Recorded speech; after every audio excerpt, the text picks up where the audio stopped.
শুক্রবার থেকে শুরু হচ্ছে বিশ্ব ইজতেমা, আসতে শুরু করেছেন মুসল্লিরা। পাচারের অর্থ ফেরাতে ওপেন সোসাইটি ফাউন্ডেশনের সহায়তা চাইলেন প্রধান উপদেষ্টা।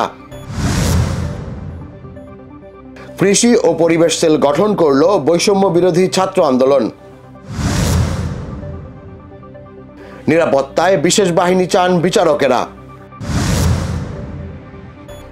পঞ্চগড়ে আবারও বইছে মৃদু শৈত্যপ্রবাহ, বিপর্যস্ত জনজীবন। যুক্তরাষ্ট্রে হেলিকপ্টারের সঙ্গে যাত্রীবাহী বিমানের সংঘর্ষ, নিহত অন্তত 18। গাজায় ধ্বংসস্তূপের নিচ থেকে আরও অর্ধশতাধিক মৃতদেহ উদ্ধার। বড় জয়েও সরাসরি শেষ ষোলোয় জায়গা হলো না রিয়াল মাদ্রিদের।